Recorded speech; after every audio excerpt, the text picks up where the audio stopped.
एक जगह प्रवचन हो रहा था।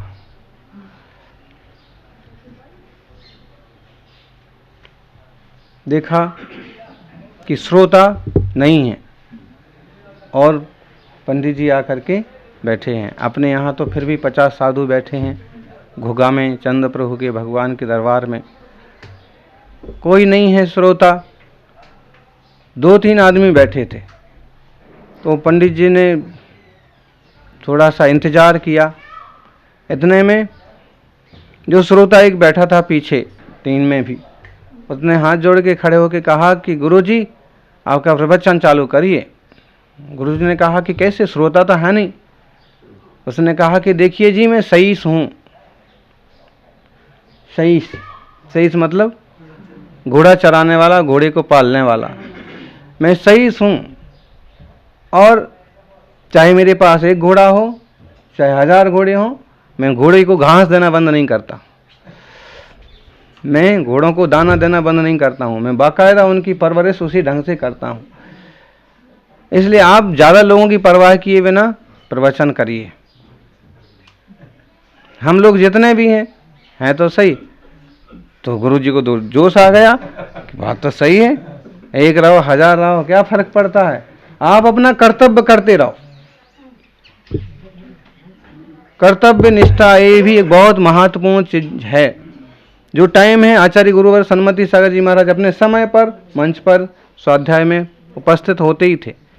फिर कोई आओ मत रहो। ऐसे ही मुनिगण अपने आवश्यक कर्तव्य में निष्ठ होते ही हैं, चाहे कोई उनमें हेल्प करो मत करो, कैसी भी परिस्थितियां हों। तो उसने जोश आ गया और उन्होंने प्रवचन चालू किया। जब प्रवचन चालू करते हैं ना, और जब माइक मिलता है और जब जोश आता है तो फिर रुका ही नहीं रुकता है। किसी को बात का प्रॉब्लम हो जाए तो बात हवा निकलने का, और ऐसे किसी को बात का प्रॉब्लम हो जाए तो बोलने का। रुका है। पंडित जी ने चालू किया तो 1-1.5 घंटे रुके ही नहीं। फिर पूरा हो गया प्रवचन अंततः 2-2.5 घंटे में, और हाथ जोड़ के जय बोली। उससे पूछा कि भाई तुम्हें कैसा लगा प्रवचन? उसने कहा प्रवचन तो ठीक लगा, जैसा लगा वैसा लगा, लेकिन महाराज मैं सही हूँ। तो उनने कहा कि तो मुझे मालूम है, लेकिन उसके आगे मैं बताना चाहता हूँ। पहले आपको उसका पार्ट फर्स्ट बताया था कि मैं घोड़ों को घास देता हूँ, दाना पानी देता हूँ, लेकिन उसका पार्ट 2 है कि मैं सही हूँ और घोड़ों को दाना पानी देता हूँ, लेकिन अगर घुड़साल में 3 घोड़े हों तो 3 घोड़ों के लायक ही देता हूँ, 30 घोड़ों के लायक नहीं उनको खिला देता हूँ। जितने श्रोता हैं, जैसे श्रोता हैं, उनके हिसाब से बोलना चाहिए। प्राज्ञा प्राप्त समस्त शास्त्र हृदय प्रव्यक्त लोक स्थिति प्रास्ता सा प्रतिभा पराः प्रसमवान प्रागे दृष्टोत्तरा प्रायः प्रश्न सहा प्रभु परमनो हारी परा निंदया ब्रूया धर्म कथाम गणी गुणनिधि प्रस्पष्ट निस्साक्षरः। ऐसे होता है गणी, ऐसा होता है आचार्य, प्रवचनकार ऐसा होना चाहिए। प्रतिभा परा, जान सके कि इस समय कैसा अवसर है, क्या बोलना है, कैसे लोग हैं, एक कौन सी भाषा समझ पाएंगे, किस ढंग से इनको बिठा के रखा जा सकता है। तो ये सब प्राज्ञ होना चाहिए। दुनिया की बातें, शास्त्र की बातें, मार्ग की बातें, जो तत्व दर्शन कराना है वो प्राज्ञ, बुद्धिमान, अत्यंत बुद्धिमान, प्राप्त शास्त्र हृदय, और जिसने इतना अभ्यास किया है कि सारे के सारे शास्त्र उसके हृदय में समा गए हैं। जैसे प्रव्यक्त लोक स्थिति, और लोक की स्थिति को जानता है। ये कौन सा लोक है?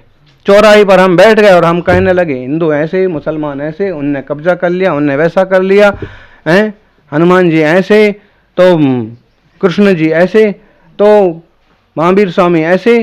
तो जो फालतू की चीजें हैं ना, जो आम जनता को रुच और पच नहीं पाएंगी, वो तुम लेके आ गए तो गड़बड़ हो जाएगा। प्रव्यक्त लोक स्थिति, लोक स्थिति का ज्ञान होना चाहिए। हम कहाँ बैठे हैं, कैसे लोगों के बीच में बैठे हैं, और उसी हिसाब से आप प्रवचन करना चाहिए, बोलना चाहिए। लोक स्थिति, काल स्थिति, कैसा काल है, कितनी देर तक हमें बोल लेना चाहिए, किस ढंग से बोल लेना चाहिए, वो सब चाहिए। बड़ी सभाओं में प्राज्ञ लोगों को ही अवसर मिल पाते हैं।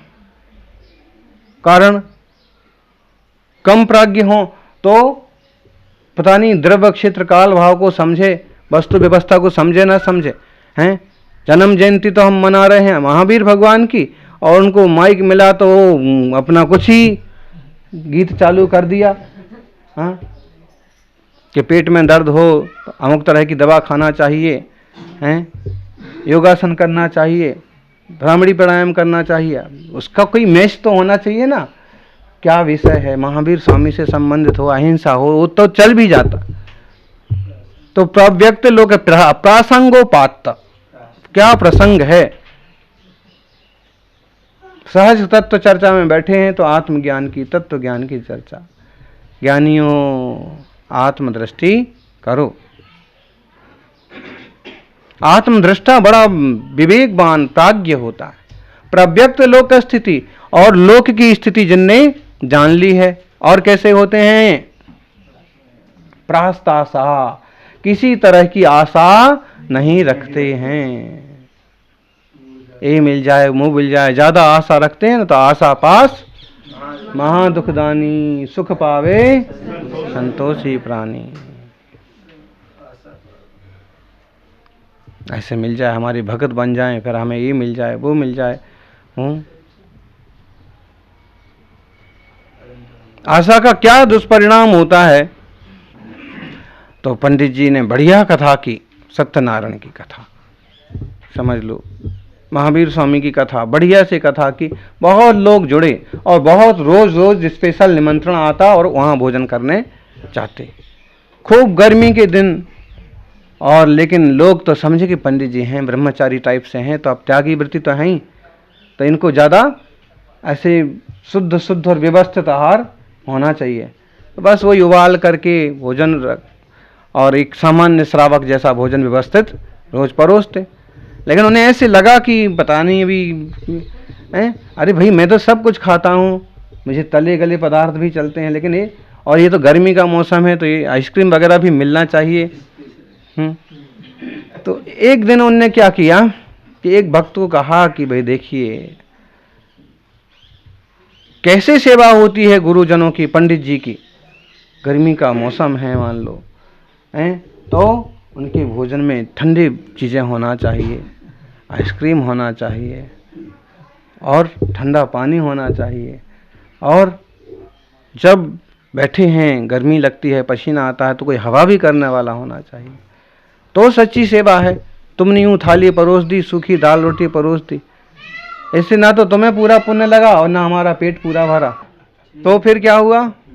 अच्छे से समझा दिया। उसने कहा कि बहुत अच्छा, आपकी बातों से हम बहुत प्रभावित हुए। कभी कभी कोई त्यागी भी ऐसा करके आते हैं, ऐसा आहार बनता है, ऐसे होता है, ये चीज़ उबली नहीं है, ये कच्ची रह गई है, इसमें नमक नहीं है, और ऐसे बनाया करो। कम से कम 2 मिठाई होना चाहिए, कम से कम 4 नमकीन होना चाहिए, गर्मी के दिन है तो आइसक्रीम होना चाहिए, कोई और वो एक ब्रह्मचारी की बात बताती थी, वो दादी कहाँ गई? वो ब्रह्मचारी ने कहा कि मुझे तो इतना छेना चाहिए। दादी बोली, भैया जी ये रखी दाल रोटी, खाना है तो खाओ, नहीं तो जाओ। सही है। अब जब तुम त्यागी व्रती तो ही हो ना, शुद्ध एक बार भोजन कर लो, मस्त रहो, ये चाहिए वो चाहिए, कोई तुम महाव्रती तो नहीं बन गए हो, और कोई बड़े बहुत पर्व नहीं चल रहे हैं कि तुमने कोई स्पेशल त्याग किया है। प्रास्त आशा नहीं रखना कि मैं ऐसा करता हूं तो मुझे ऐसा मिले। उन्होंने समझा दिया बढ़िया से। उस दिन कथा पूरी हो गई, वो अपने चले गए। योग संयोग की बात कि ऋतु बीती, फिर गांव में फिर लोगों ने सोचा कि उन्हीं पंडित जी को बुलाया जाए। मौसम था ठंड का, सर्दी का, और उनको ही बुलाया जाए। और पहले ही दिन का निमंत्रण उसी के यहाँ आया जिसको उनने अच्छे से समझाया था कि सेवा कैसे करना चाहिए। उसने कहा देखो जी, पत्नी से कहा कि पहला ही दिन है, अपने यहाँ निमंत्रण है पंडित जी का, कोई कमी नहीं रहना चाहिए। घर में फ्रिज नहीं था तो पड़ोसी के यहाँ वो फ्रिज में जा करके आइसक्रीम बनवा करके लाई, फ्रिज में रख करके आई, और फिर इधर पानी को भी ठंडा किया, जैसे तैसे सब भोजन भी ठंडा किया। और आओ पंडित जी, नहाने के लिए ठंडा पानी रख दिया, शुरुआत हो गई।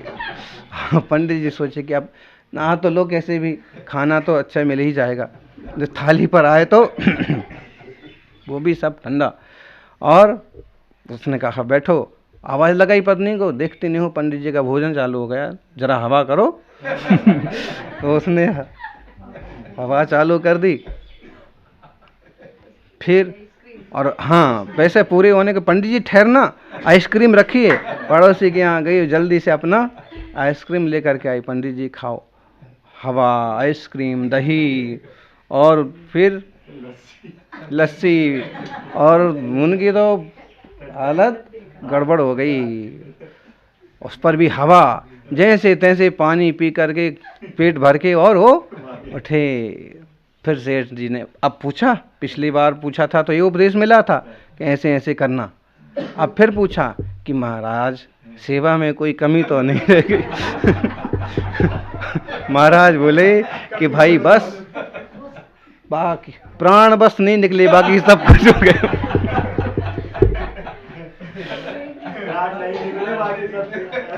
बस प्राण बस बच गए, बाकी तो प्रास्तासा, आशा नहीं रखना, कोई भी चीज करके हम उसकी आशा नहीं रखें। प्रास्तासा प्रतिभा परा प्रसमवान, प्रसमवान होना चाहिए। कुछ ऊंचा नीचा हो गया तो भड़को मत, माचिस की तीली की तरह। भड़क जाने से तो काम बिगड़ जाते हैं। वो अमुक महाराज श्रावक के यहाँ आहार करने गए और अमुक चीज़ देने में उसको देर हो गई, या चूक गया, या थोड़ा इशारा नहीं समझ पाया, करके वो बैठ गए तो उसने तो हाथ भी दुला दिए। थोड़ी देर उसने पश्चाताप भी किया हैं, उसने तो 2-5 मिनट पश्चाताप किया, और महाराज वहाँ से आ तो गए। लेकिन जब गर्मी लगी और जब मुंह सूखा तो फिर पूरे दिन उतनी टाइम अगर 2 मिनट गुस्सा नहीं करते, चुप रह जाते तो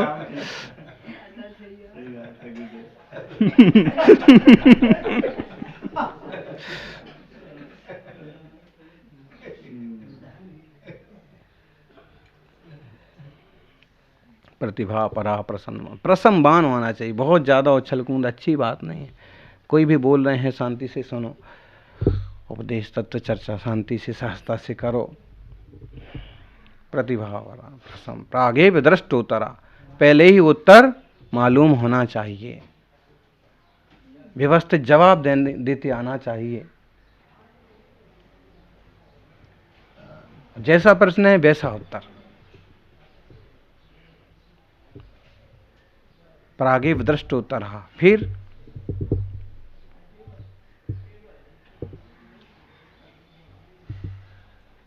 उत्तर पहले देख लेना। प्रश्न तो पूरा हो नहीं पाया, लेकिन उपयोग इतना निर्मल और शांत रहता है कि उसके आधे प्रश्न को सोच करके उत्तर तक सोच लेते हैं। प्रायः प्रश्न सहा, और प्रश्न सहन करने वाला होना चाहिए। कई बार प्रश्न पर प्रश्न पूछते जाते हैं ना, तो अच्छे अच्छे लोग विचलित हो जाते हैं, भड़बड़ा जाते हैं, चुप नहीं होता है। हैं, किनकी बात है? जब उसने एक पर एक प्रश्न पूछा तो फिर वो कुछ भी उल्टा बोल दिए, तेरा सिर फोड़ूंगा, तब समझ में आएगा तेरे को अच्छा उत्तर। ये किसी का प्रसंग है, आचार्य महाराज सुनाते थे, नाम तो हमको भी पता है थोड़ा सा है। उनसे पूछा ऐसा ऐसा ऐसा, तो तेरा सिर फोड़ूंगा तो तेरे को सब समझ में आ जाएगा। ये कोई उत्तर हुआ? उत्तर तो उत्तर के ढंग से दो। आप साधु हैं, व्रती हैं, पंडित जी हैं, तो प्रागे विदृष्टोत्तर, प्रायः प्रश्न सहा, प्रभु प्रभु होना चाहिए, उसकी बात लोग सुने। पर मनोहारी, दूसरों के मन की बात को जाने, उनके मन को हरण कर सके, अच्छा लगे। एक बार प्रवचन सुनने आए तो बार बार आए, एक बार आए तो बार बार आए। ज्ञानी पर मनोहारी, परा निंदया, दूसरे की निंदा नहीं करना। ब्रूया धर्म कथाम गणी गुण निधि, ऐसा गुण निधि व्यक्ति ऐसी धर्म की कथा को करे। आप सब लोगों को भी ये प्रसंग आता है कभी बोलने का, तो ये सब चीजें ध्यान में रही आना चाहिए। कभी कभी अमुक श्रावक या अमुक व्यक्तियों पर हम रुष्ट या नाराज होते, या उनकी गलती या कमियों के या सम्मान नहीं हो पाया बराबर, तो लेकिन उसका कुछ औचित्य नहीं निकलता, प्रायः करके उसके परिणाम उलट जाते हैं। और सहज रह जाओ तो आज नहीं कल चीजें सुधर जाती। आहार वगैरह के समय अगर ऐसे आक्रोश आता है तो विचार करो कि हम इन्हें कुछ दे थोड़ी ना रहे हैं, एक तरह से सेवा कर रहे हैं और भक्ति बस जो इनसे बन रहा है सो कर रहे हैं, इसमें बुड़बुड़ाने की क्या जरूरत पड़ी। ब्रूया धर्म कथाम गणि गुण प्रस्पष्ट मिष्टाक्षरा है। नहीं है कभी श्रोता तो भी आकुल व्याकुल नहीं होना, खुद ही श्रोता बन जाओ, खुद ही वक्ता बन जाओ। वास्तव में श्रोता बहुत जरूरी है। आप कितने ही बढ़िया वक्ता हो, श्रोता नहीं है तो आप क्या करोगे बोलो।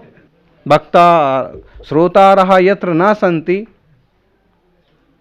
भक्ता किम करिष्यति, वक्ता रहा किम करिष्यति, नग्न क्षपण के देशे रजका किम करिष्यति।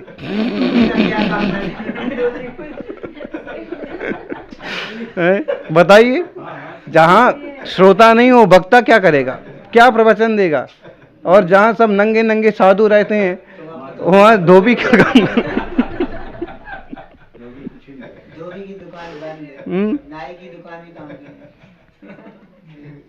एक नीति है ये कि माने वक्ता कितने भी हों श्रोता होना जरूरी है। ऐसा तो कभी अपने में इतनी योग्यता भी हो कि अपन अच्छे वक्ता भी हों तो अच्छे श्रोता भी होना चाहिए, श्रोता बन जाना चाहिए। कोई कुछ कह रहा है तो सहजता से शालीनता से सुनो। और हमें ऐसे लगता है कि हमने सुना हुआ है, फिर भी कई बार उसमें एक तरह का रहस्य और सहजता से सुनने में एक दूसरा अर्थ भी भाषित हो जाता है। हाँ, बात लगभग वही रहेगी लेकिन ऐसा फील होता है कि मैं कुछ नया सुन रहा हूँ। कोई भी चीज़ अपन सीखते हैं तो उसके 4 स्टेप्स होते हैं, 4 पाद होते हैं। कोई अब सारा का सारा ज्ञान एक बार में नहीं आ जाता है, चाहे वो घर की गृहस्थी का हो, चाहे बहू को सास पढ़ाए, और चाहे अपन ट्यूशन पढ़ो, चाहे गुरुजी से पढ़ो, चाहे मोक्ष मार्ग में आचार्य देव पढ़ाएं, लेकिन सब चीज़ में 4 स्टेप्स, 4 पाद। एक श्लोक में 4 पाद होते हैं, वैसे ही जीवन में या शिक्षा की भी 4 पाद होते हैं। कौन कौन से 4 पाद हैं? आचार्य पाद माचस्ते, आचार्य श्री एक हिस्सा कहते, 4 हिस्से में से 25%, जो कुछ व्याख्यान किया वो आपके लिए सिर्फ 25% है, प्रारंभिक है वो। आचार्य पाद माचस्ते पादः शिष्य स्वमेधया, और उसका एक पाद और 25% और कैसे आता है?